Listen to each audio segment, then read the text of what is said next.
ಇತ್ತೀಚಿನ ಸಂಚಿಕೆಗಳನ್ನು ಜಾಹೀರಾತಿನ ಕಿರಿಕಿರಿ ಇಲ್ಲದೆ ನೋಡಿ.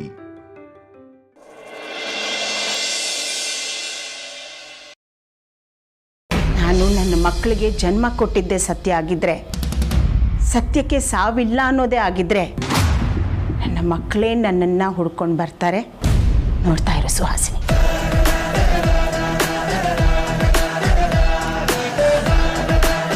ಅದನ್ನು ಯಾರಿಂದನೂ ತಡೆಯೋಕ್ಕೆ ಸಾಧ್ಯ ಇಲ್ಲ. ತಡೆದ್ರೂ ಸುಟ್ಟು ಬೂದಿ ಆಗ್ತಾರೆ.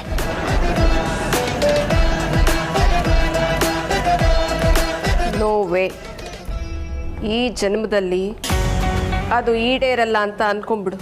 ಪ್ರಪಂಚದಲ್ಲಿ ಯಾವುದೂ ಅಸಾಧ್ಯ ಅಲ್ಲ. ಇವತ್ತು ಪ್ರಪಂಚ ನಿಂತಿರೋದೇ ನಂಬಿಕೆ ಮೇಲೆ ಸುಹಾಸಿನಿ. ಒಳ್ಳೆತನ ನಿಂತಿರೋದು 4 ಅಕ್ಷರದ ಮೇಲೆ. ಒಳ್ಳೆತನ ಜೀವಂತವಾಗಿರೋದೇ ಆಗಿದ್ರೆ, ಸತ್ಯಕ್ಕೆ ಸೋಲು ಇಲ್ಲ ಅನ್ನೋದೇ ಆಗಿದ್ರೆ, ನಾನು ಹೇಳ್ದ ಹಾಗೆ ಆಗುತ್ತೆ. ನೋಡ್ತಾ ಇರು ಸುಹಾಸಿನಿ.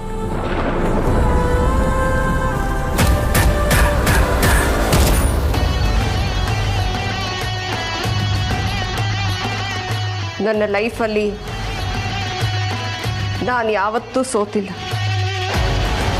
ಸೋಲು ಅನ್ನೋದನ್ನು ನನ್ನ ಹತ್ರ ಸುಳಿಯೋದಕ್ಕೂ ನಾನು ಬಿಡಲ್ಲ. ನನಗೇನಿದ್ರು ಗೆದ್ದೆ ಅಭ್ಯಾಸ. ಬೇಕಾದರೆ ಇವತ್ತಿಂದಾನೇ ಕೌಂಟ್ ಡೌನ್ ಶುರು ಮಾಡ್ಕೊ.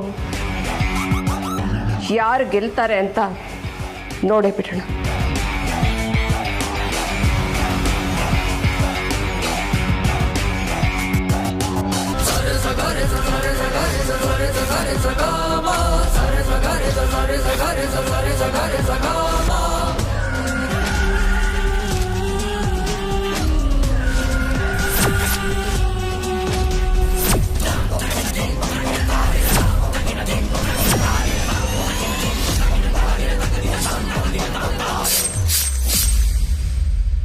ಛೇ, ನಿನಗೇನಾದರೂ ಬುದ್ಧಿ ಇದೆಯೇನೆ? ಎಂಥ ಕೆಲಸ ಮಾಡಿದೆ ನೀನು? ಮಕ್ಕಳ ಮುಂದೆ ಸತ್ಯ ಹೇಳಲ್ಲ ಅಂತ ಆ ಸುಹಾಸನಿಗೆ ಯಾಕೆ ಮಾತು ಕೊಡೋದಕ್ಕೆ ಹೋದೆ? ನಾನು ಅವಳಿಗೆ ಪಾಠ ಕಲಿಸ್ಬೇಕು ಅಂದರೆ ನೀನು ಅವಳಿಗೆ ಅನುಕೂಲ ಮಾಡಿಕೊಟ್ಟಿದ್ದೀಯಲ್ಲೇ.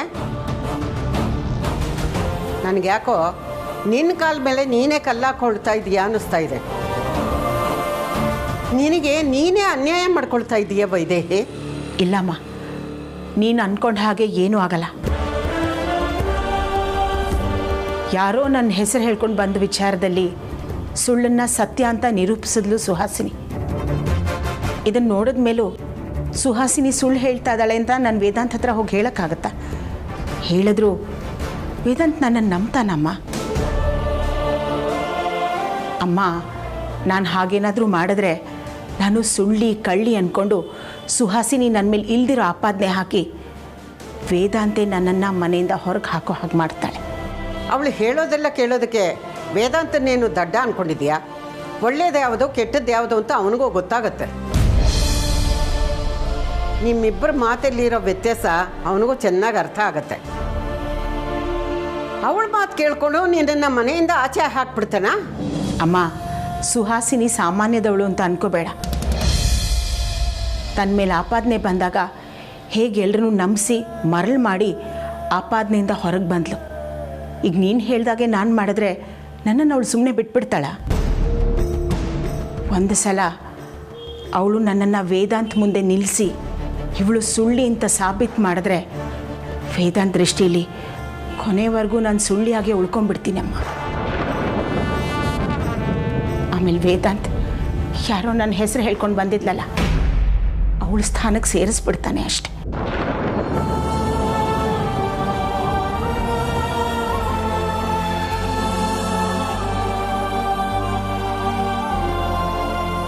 ಹಾಗಂತ ನೀನು ನಿನ್ನ ಮನೇಲಿ ನಿನ್ನ ಮಕ್ಕಳ ಮುಂದೆ ಜೀವನ ಪರ್ಯಂತ ಕೆಲಸದವಳಾಗೆ ಇದ್ಬಿಡ್ತೀನಿ?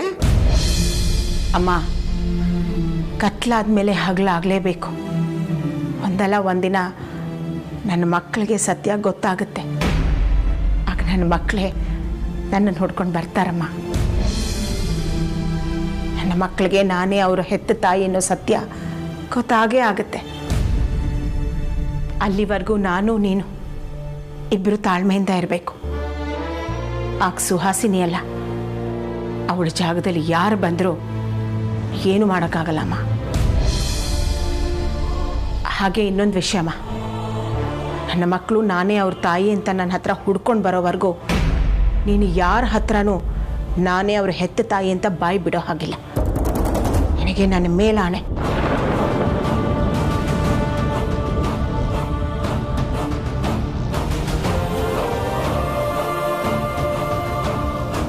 ಏನೇ ನೀನು ಸುಹಾಸಿನಿಗೆ ಮಾತು ಕೊಟ್ಟಿದ್ದಲ್ದೆ ನನ್ನ ಮೇಲೆ ಆಣೆ ಹಾಕಿ ನನ್ನನ್ನು ಕಟ್ಟಾಕ್ಬಿಟ್ಟಲ್ಲೇ.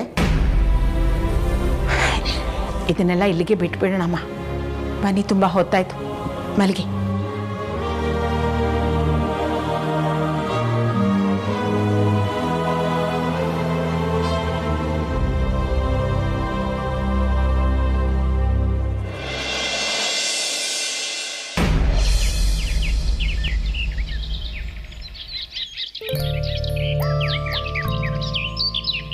ಹಲೋ ತೇಜಸ್, ಹೇಗಿದೆಯಪ್ಪ? ನೀನೇನೂ ತಲೆ ಕೆಡ್ಸ್ಕೋಬೇಡ, ನಿಮ್ಮ ಜೊತೆ ನಾವಿದ್ದೀವಿ. ಆದಷ್ಟು ಬೇಗ ಇದಕ್ಕೆಲ್ಲ ಒಂದು ಫುಲ್ ಸ್ಟಾಪ್ ಇಡಬೇಕು. ನಾನು ನಿಂಗೆ ಆಮೇಲೆ ಕಾಲ್ ಮಾಡ್ತೀನಿ. ಅಮ್ಮ, ಹೇಳಪ್ಪ ವೇದಾಂತ್. ಅದು ನಿಮ್ಮ ಹತ್ರ ಒಂದು ವಿಷಯ ಮಾತಾಡಬೇಕಿತ್ತು.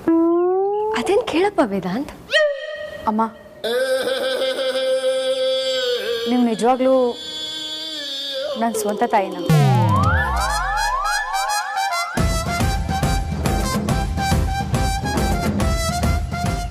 ಯಾಕಪ್ಪ ಈ ಥರ ಕೇಳ್ತಿದ್ಯಾ? ನೀನು ತಮಾಷೆ ಮಾಡ್ತಾ ಇಲ್ಲ ತಾನೆ? ತಮಾಷೆ ಮಾಡ್ತಿರೋದು ನೀವು, ನನ್ನ ಲೈಫಲ್ಲಿ ಆಟ ಆಡ್ತಿರೋದು ನೀವು. ನೋಡಿ, ನೀವು ಆ ತೇಜಸ್ ಕಡೆಯವರು ಅಂತ ನನಗೆ ಚೆನ್ನಾಗಿ ಗೊತ್ತು. ನಾನಾಗಿ ನಾನೇ ನಿಮ್ಮನ್ನ ಈ ಮನೆಯಿಂದ ಆಚೆ ತೊಳೋಕ್ಕೂ ಮುಂಚೆ ನೀವೇ ಈ ಮನೆಯಿಂದ ಆಚೆ ಹೋದ್ರೆ ಚೆನ್ನಾಗಿರುತ್ತೆ. Vedant, I said get out. ನನ್ನ ಹೆಸರು ಕರೆ ಯೋಗ್ಯತೆನೂ ನಿಮ್ಗಿಲ್ಲ, ಹೋಗಿ.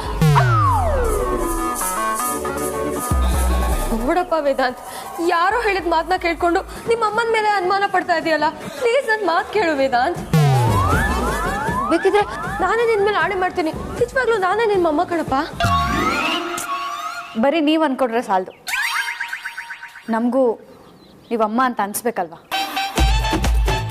ಬಟ್ ನಿಮ್ಮ ಈ ಬಿಹೇವಿಯರ್ ನೋಡಿದ್ರೆ ನನಗೆ ಹಾಗೆ ಅನ್ನಿಸ್ತಿಲ್ಲ. ನೀವು ಅಮ್ಮ ಅಂತ ಹೇಳ್ಕೊಂಬಂದು ನಮಗೆಲ್ಲ ಮೋಸ ಮಾಡ್ತಾ ಇದ್ದೀರಾ. ನಿಮ್ಮನ್ನು ಮಾತ್ರ ನಾನು ಸುಮ್ಮನೆ ಬಿಡಲ್ಲ. ಇವತ್ತು ನಾನು ನಿಮ್ಮನ್ನು ಏನು ಮಾಡ್ತೀನಂತ ನೋಡ್ತಾ ಇರಿ. ವೇದಾಂತ್, ಅದಿತಿ, ಮಂಜು, ಇದು ತಮಾಷೆ ಮಾಡೋ ಟೈಮಾ?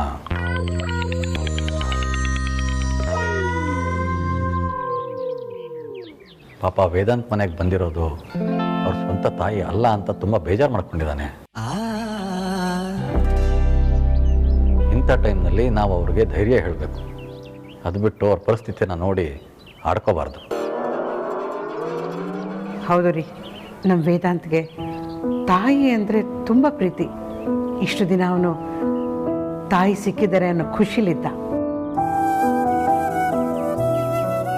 ಈಗ ಅವಳು ಯಾರೋ ಮಾಡಿರೋ ತಪ್ಪಿಂದ ಅವನ ಮನಸ್ಸಿಗೆ ಎಷ್ಟು ನೋವು ಮಾಡ್ಕೊಂಡಿದ್ದಾನೆ. ಅವನ ಪರಿಸ್ಥಿತಿನ ನೆನೆಸ್ಕೊಂಡ್ರೆ ಸಂಕಟ ಆಗುತ್ತೆ ರೀ. ಹಾಂ ಪರಿ, ಅಬ್ಬುನೂ ಅದನ್ನೇ ಹೇಳ್ತಾ ಇದ್ಲು. ಪಾಪ ವೇದಾಂತ್ ತುಂಬ ಬೇಜಾರು ಮಾಡ್ಕೊಂಡಿದ್ದಾನಂತೆ. ಈ ಪ್ರಪಂಚದಲ್ಲಿ ಇಂಥ ಜನನೂ ಇರ್ತಾರೆ ಅಂತ ಗೊತ್ತಿರಲಿಲ್ಲ ಪರಿ. ಅಮ್ಮ, ನಂಗೆ ಅವತ್ತೇ ಅವ್ರ ಮೇಲೆ ಅನುಮಾನ ಬಂದಿತ್ತು. ಪಾಪ ಭಾವನ್ ಕೈ ಮೇಲೆ ಬಿಸಿ ಪಾಯಸ ಚೆಲ್ಲಿದ್ರು, ನಂಗೂ ಅದಕ್ಕೂ ಸಂಬಂಧನೇ ಇಲ್ಲ ಅನ್ನೋ ಥರ ಆರಾಮಾಗಿ ಕೂತಿದ್ರು.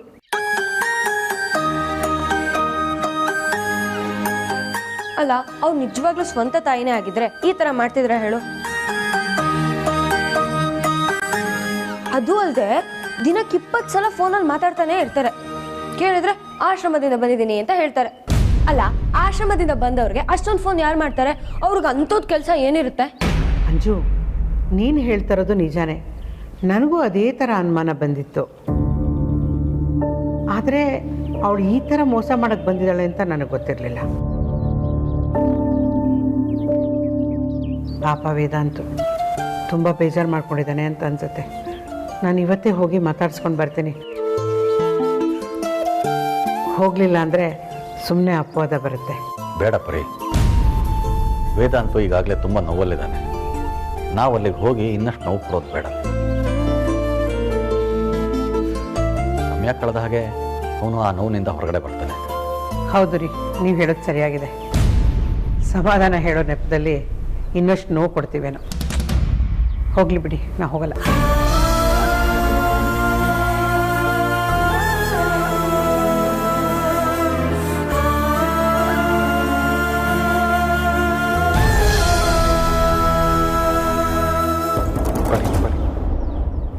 ಮನೆಗೆ ಹೋಗೋಣ.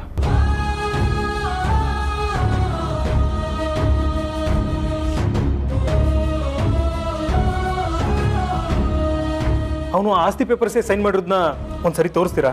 ಒಂದು ನಿಮಿಷ ಇರು.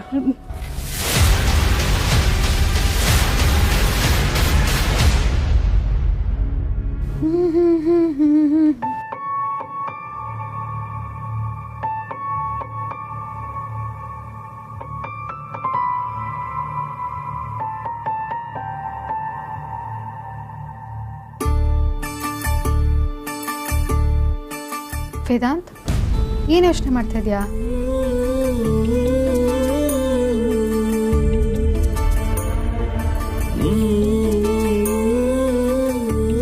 ಟೈಮ್ ಎಷ್ಟಾಗಿದೆ ಅಂತ ಗೊತ್ತಿದ್ಯಾ? 9 ಕಾಲಾಗಿದೆ. ಯಾಕಿನ್ನೂ ಆಫೀಸ್ಗೆ ಹೋಗಿಲ್ಲ? ಇಲ್ಲ ವಿಚಾರಿ,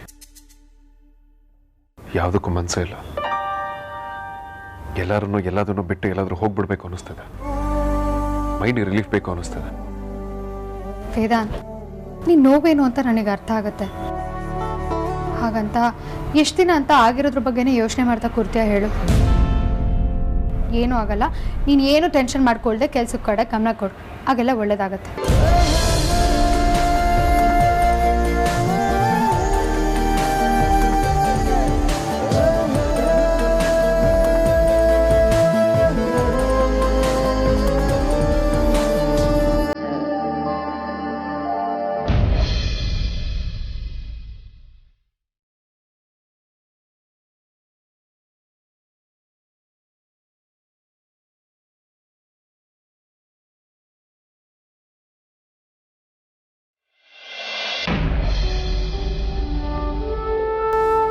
ಮರೆಯುವಂಥ ವಿಷಯ ಆಗಿದ್ರೆ ಖಂಡಿತವಾಗ್ಲೂ ಮರೆತಿದೆ ಮೂಲ್ಯ.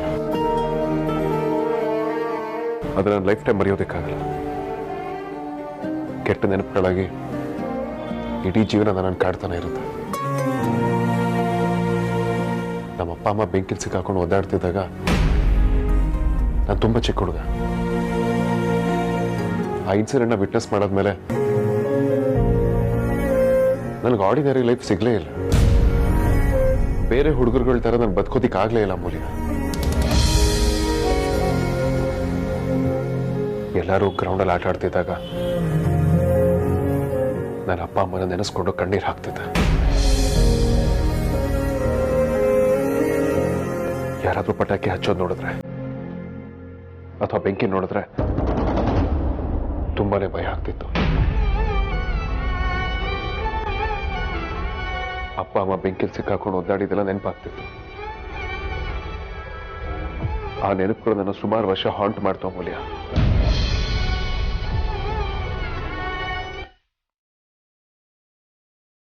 ಅಫ್ಕೋರ್ಸ್ ಎವೆಂಚುಲಿ ಆ ನೆನಪುಗಳು ಕಡಿಮೆ ಆಗ್ತಾ ಹೋದ್.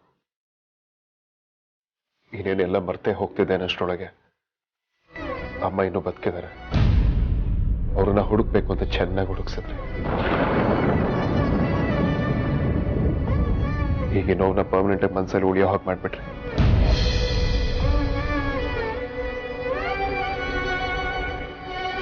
ಇಷ್ಟು ಸಾಲದು ಅಂತ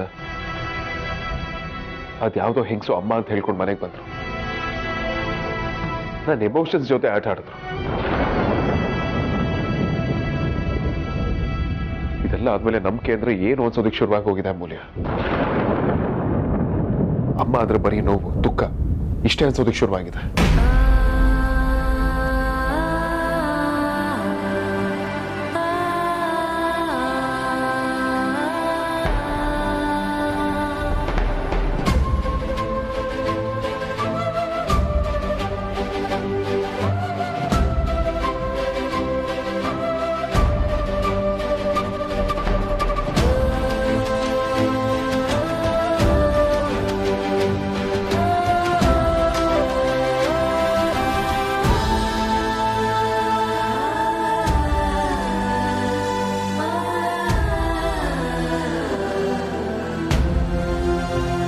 ಸಾರಿ ವೇದಾಂತ್, ನಿಂಗೆ ಹರ್ಟ್ ಆಗಲಿ ಅಂತ ನಾವೆಲ್ಲ ಆ ಥರ ಮಾಡಲಿಲ್ಲ. ಏನೋ ತಿಳಿದೇ ಆ ಥರ ಆಗೋಯ್ತು. ಹೊಸ ವರ್ಷಕ್ಕೆ ಹಳದನ್ನೆಲ್ಲ ಮರೆತು ಏನಾದರೂ ಹೊಸದಾಗಿ ಮಾಡೋಣ, ಹಾಗೆಲ್ಲ ಒಳ್ಳೇದಾಗತ್ತೆ. ಏನಂತೀಯ ವೇದಾಂತ್? ಪ್ಲೀಸ್ ಏನಾದರೂ ಮಾತಾಡು.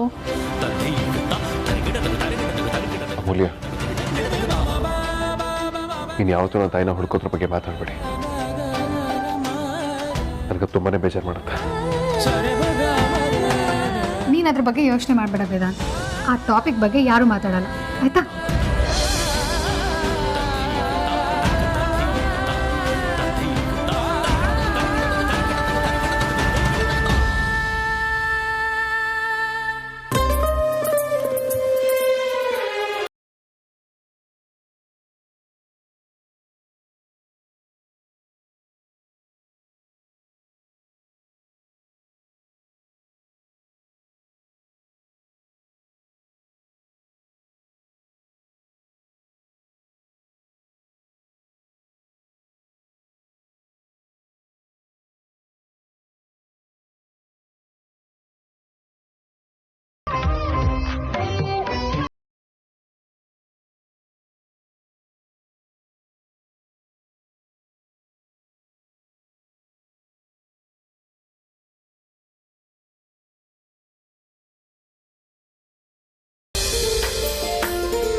ಅರೆ, ನನ್ನ ರೂಮ್ನ ಯಾರು ಈ ಥರ ಎಲ್ಲ ಡೆಕೋರೇಟ್ ಮಾಡಿದ್ದಾರೆ?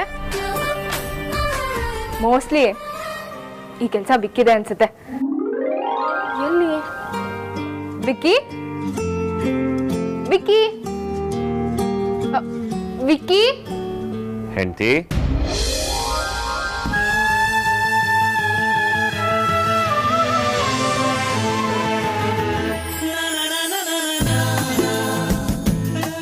ಏನ್ ವಿಕ್ಕಿ ಇದೆಲ್ಲ?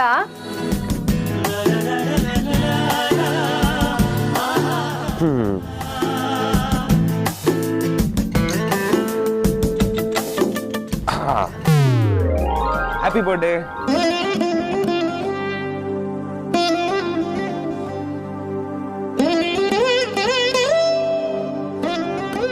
ವಿಕ್ಕಿ, ಏನಿದೆ ನಿಮ್ಮ ಹುಡುಗಾಟ? ಅಲ್ಲ, ಇಷ್ಟು ಬೇಗ ನನ್ನ ಬರ್ಡೇ ಯಾವಾಗಂತ ಮರ್ತೋದ್ರಾ? ನಾನು ವಿಶ್ ಮಾಡಿದ್ದು ನಿಮ್ಗಲ್ಲ ಹೆಂಡತಿ. ಹೌದಾ? ಮತ್ತಿನ್ಯಾರ್ಗೆ? ನಮ್ಮ ಜೂನಿಯರ್ಗೆ. ಜೂನಿಯರ್ಗ? ಅದು ನಮ್ಮ ಜೂನಿಯರ್ಗೆ 6 ತಿಂಗಳಾಯ್ತಲ್ವಾ, ಅದಕ್ಕೆ.